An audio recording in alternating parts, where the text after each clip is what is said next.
Olá, quem trabalha na gestão pública sabe bem, né? Lidar com licitação antes de 2021 era, assim, um desafio. Um monte de lei diferente. Pois é, tinha 8666 já, a do pregão, o RDC para algumas coisas, era bem fragmentada, né? Exato. Gerava uma complexidade e, vamos combinar, abria umas brechas para problemas, né? Ficou claro que precisava modernizar, unificar, buscar mais eficiência. Com certeza. E é justamente esse o nosso papo hoje. Queremos entender o que mudou na prática com a nova Lei de Licitações e Contratos, a 14.133 de 2021.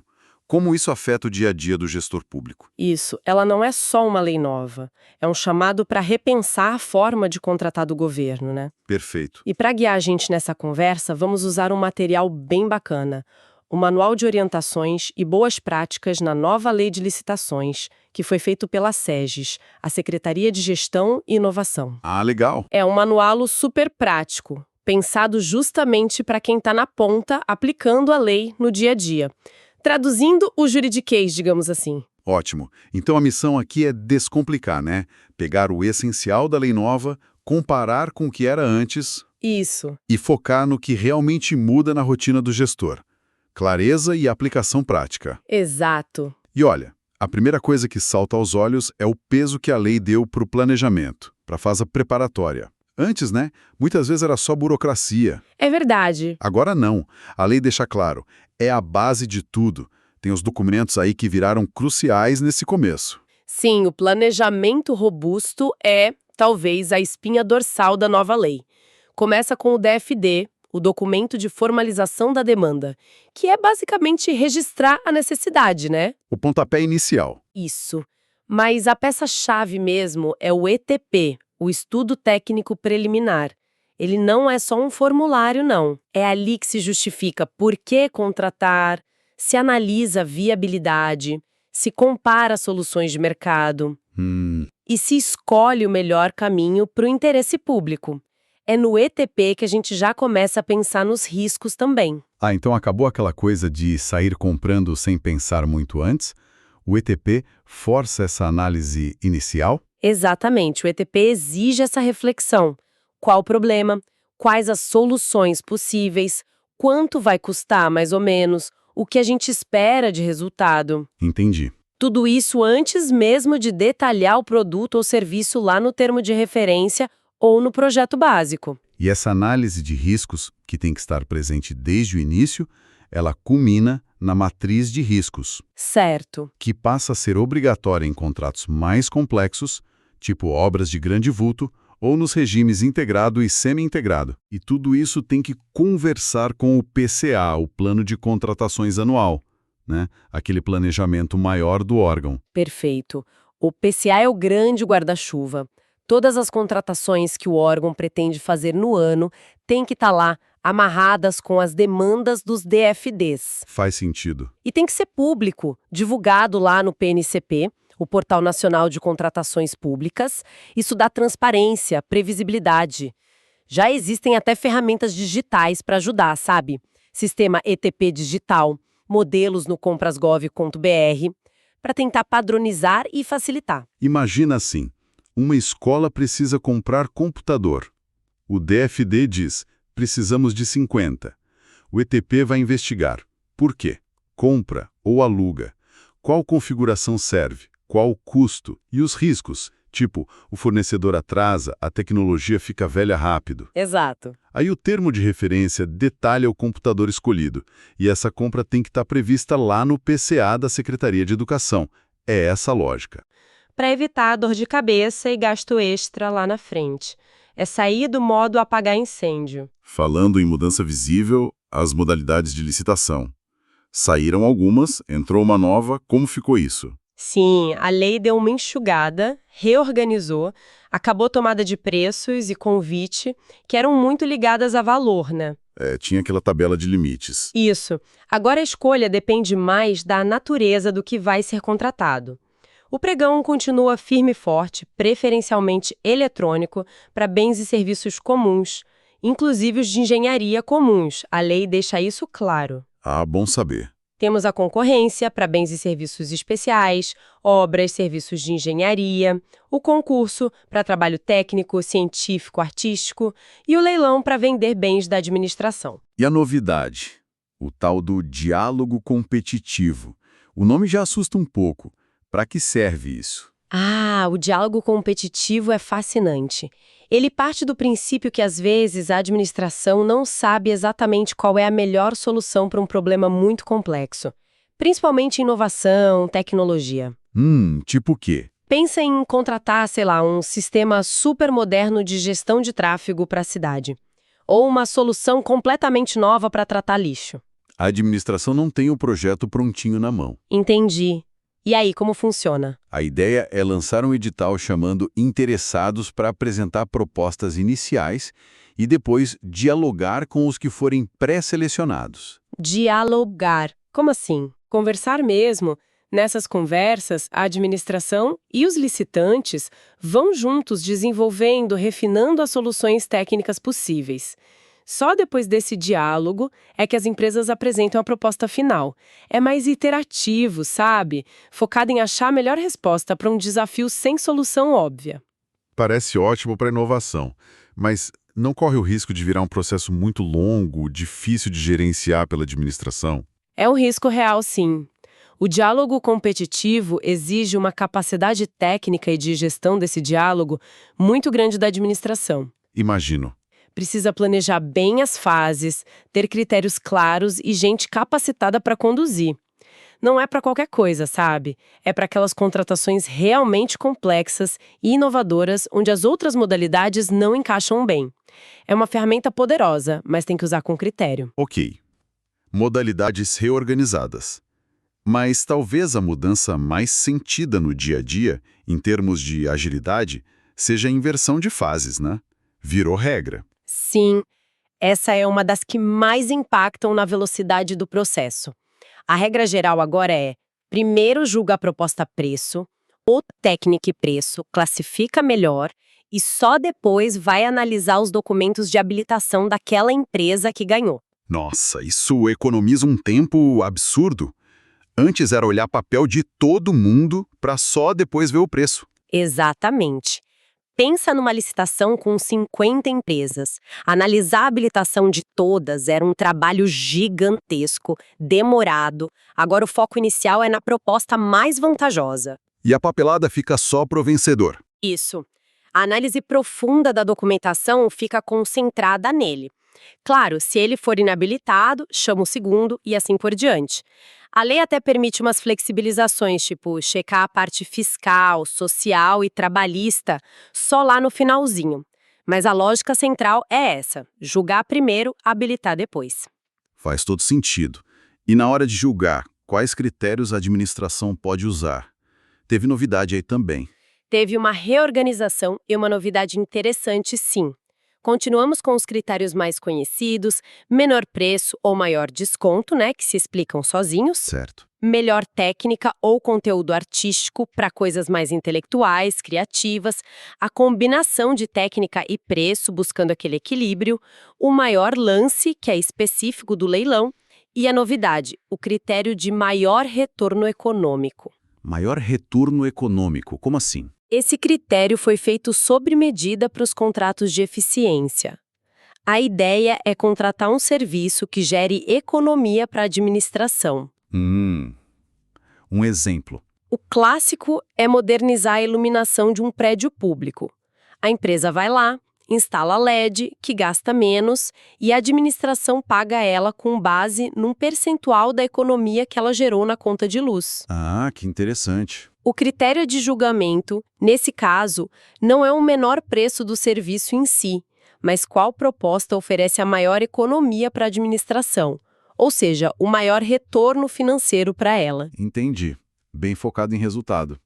E ainda sobre o julgamento, como a lei trata aquelas propostas com preço muito baixo que parecem impossíveis de cumprir?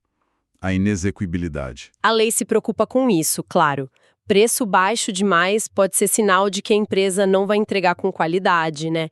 O artigo 59 traz mecanismos para analisar isso. Como funciona? Para obras e serviços de engenharia, se a proposta for abaixo de 75% do valor que a administração orçou, já acende um alerta.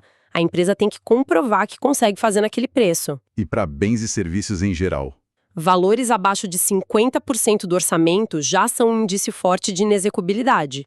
A ideia não é eliminar de cara, mas exigir que a empresa mostre, com dados concretos, que consegue cumprir o contrato naquele valor. E se o preço for muito baixo, mas a empresa provar que consegue? Mesmo que prove que é execuível, se o preço for considerado muito baixo, a lei exige que o contratado apresente uma garantia adicional, maior que a usual. É uma segurança a mais. Entendi. E se empatar? Duas propostas iguais. Aí entram os critérios de desempate, lá no artigo 60. A prioridade é para micro e pequenas empresas pela Lei Complementar 123. Certo, o tratamento diferenciado. Exato. Depois vem empresas que investem em pesquisa e desenvolvimento aqui no país.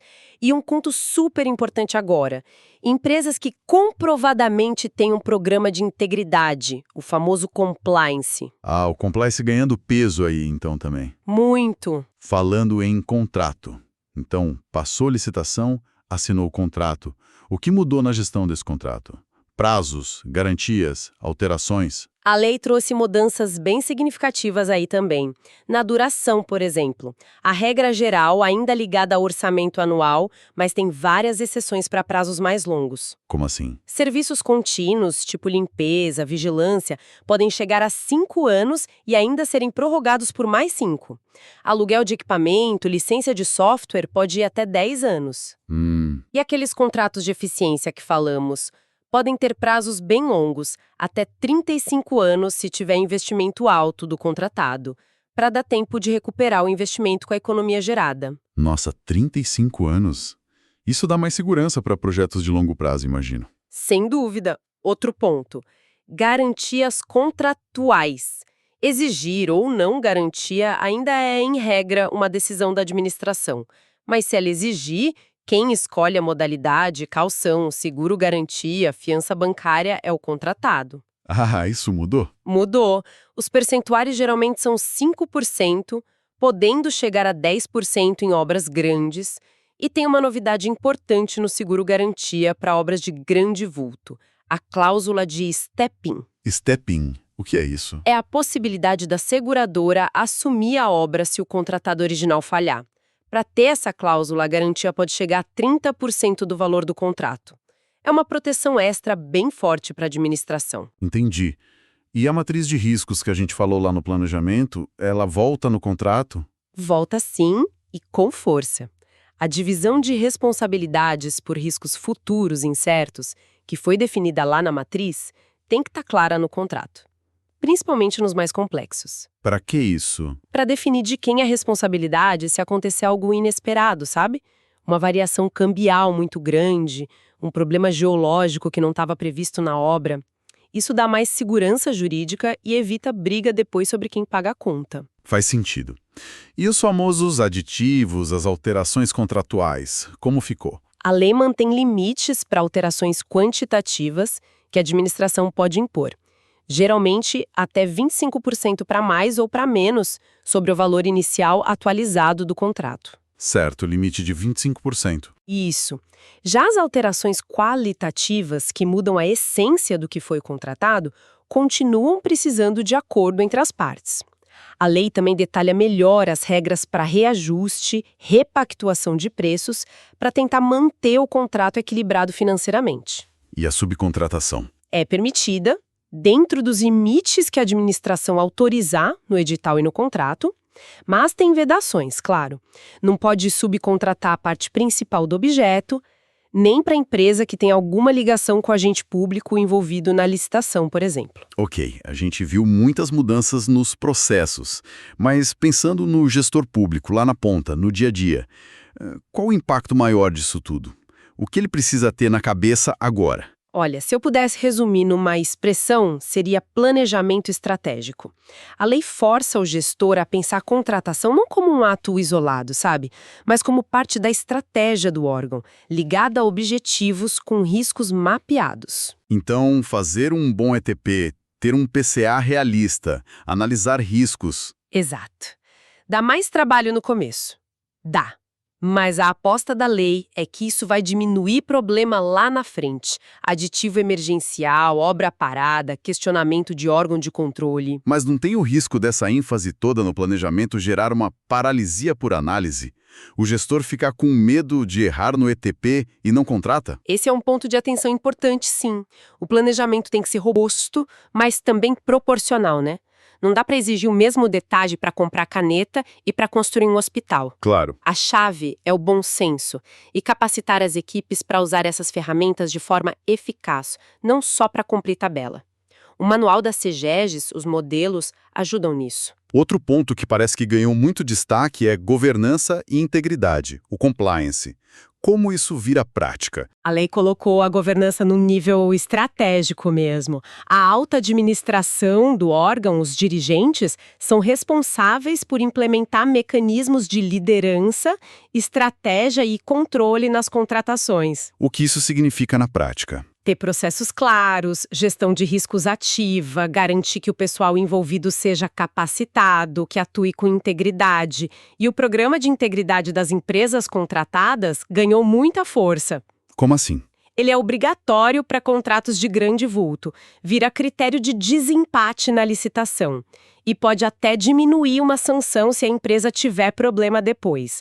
Não é só ter um código de ética na gaveta, sabe? É ter uma cultura de integridade funcionando de verdade. E a sustentabilidade? Antes era muito discurso, né? Agora parece que entrou de vez nas regras. Com certeza. Deixou de ser só bonito para ser princípio e objetivo explícito da licitação. Isso quer dizer que critério ambiental, social, de governança, o famoso ESG, tem que ser considerado desde o planejamento. Desde o ITP. Desde o ETP, no termo de referência, podem e devem incluir especificações sustentáveis, exigir produto com menor impacto, analisar o custo total de vida útil do bem, incluindo energia e descarte, ou até exigir práticas de inclusão social do fornecedor. Dá um exemplo prático. Exigir equipamento com selo Procel, de eficiência energética, incluir no edital que a empresa tem que dar um destino certo para a embalagem ou para o produto velho, a logística reversa. Usar critério de desempate que valorize a empresa com certificado ambiental ou com programa de equidade de gênero. Lembra do decreto 11430, que prevê reserva de vagas para mulheres vítimas de violência em alguns contratos? É nessa linha. Nossa, bem concreto. Tem um Guia Nacional de Contratações Sustentáveis da AGU, que é uma mão na roda para ajudar o gestor nisso. Legal. E para fechar esse bloco de impactos, a digitalização e a transparência, muito puxadas pelo PNCP, o Portal Nacional de Contratações Públicas. O PNCP é a grande vitrine das contratações públicas no Brasil. A lei manda publicar tudo lá. Edital, contrato, plano anual, ata de preço, tudo centralizado, acessível para qualquer cidadão, para qualquer órgão de controle. Isso facilita muito o controle, né? Demais. E somado à preferência clara da lei pelos processos eletrônicos, usando plataformas como compras.gov.br, a ideia é trazer mais agilidade, padronização e, principalmente, controle social. A informação na mão de todo mundo. Ufa. Realmente a nova lei mexe muita coisa. É uma mudança cultural grande para a administração, né? Enorme. E exige o esforço contínuo de capacitação do pessoal, de adaptar os processos internos dos órgãos. O controle também é reforçado com aquela ideia das 3 linhas de defesa. Como assim? A primeira linha é quem está lá na ponta, o gestor, o fiscal do contrato. A segunda linha é o controle interno do próprio órgão, a assessoria jurídica. E a terceira são os órgãos de controle externo, TCU, TCS e o controle interno central do governo, todo mundo olhando. Entendi. Bom, diante desse cenário todo, de tanta mudança, de novos desafios, se um gestor público quisesse começar a agir amanhã para se adequar e tirar o melhor proveito da nova lei, por onde ele poderia começar? Quais seriam as primeiras ações práticas? Excelente pergunta. Olha, eu sugeriria 3 ações bem concretas, pé no chão. Manda aí. O PCA. Pega o PCA do seu órgão e olha com olho crítico. Ele está baseado nas demandas reais, nos DFDs? Está publicado lá no PNCP? As previsões são realistas ou é só uma lista de desejos? Ver onde estão as falhas é o primeiro passo para fazer dele uma ferramenta de gestão de verdade, como a lei e o decreto 10.947 querem. Ok, olhar para o PCA com sinceridade. Qual a segunda? Segunda, mapear e capacitar as competências. Olha para sua equipe. Quem faz o que na contratação? Planejamento, seleção, fiscalização? Quais competências a nova lei exige dessas pessoas? Análise de risco, entender as novas modalidades, critério de sustentabilidade, gestão do contrato. Identifica onde falta conhecimento e investe em treinamento. A lei e as normas de governança batem muito na tecla da gestão por competências. Faz sentido. Preparar o time. E a terceira? Terceira, pilotar a sustentabilidade. Escolhe uma próxima licitação, talvez uma mais simples para começar, e faz um esforço consciente para colocar ali pelo menos um critério ou uma especificação sustentável. Usa o Guia Nacional da AGU para ajudar, pode ser exigir um selo ambiental, pedir um plano de logística reversa, incluir um critério de desempate social. O importante é começar a exercitar isso e justificar a escolha no processo. Ótimas dicas. Diagnosticar o PCA, mapear e capacitar a equipe e começar a incorporar a sustentabilidade na prática. Ações que já dão um norte claro. Exato! Para começar a virar a chave. Então, o que tudo isso significa no final das contas? Fica muito claro, né? A Lei 14.133 é bem mais do que só uma troca de regras. Muito mais. É uma mudança de paradigma mesmo. Um chamado para a gestão pública encarar a contratação não como um fim em si, mas como uma ferramenta poderosa para alcançar objetivo estratégico, para entregar mais valor para a sociedade. Perfeito. É usar a compra pública como alavanca de desenvolvimento, de eficiência, de integridade. E a reflexão que fica para quem está na linha de frente é essa. Como usar essas novas ferramentas, essa nova mentalidade, não só para cumprir a lei, mas para gerar resultados melhores, mais eficientes, mais íntegros, mais sustentáveis para o Brasil. Essa é a pergunta de 1 milhão, né?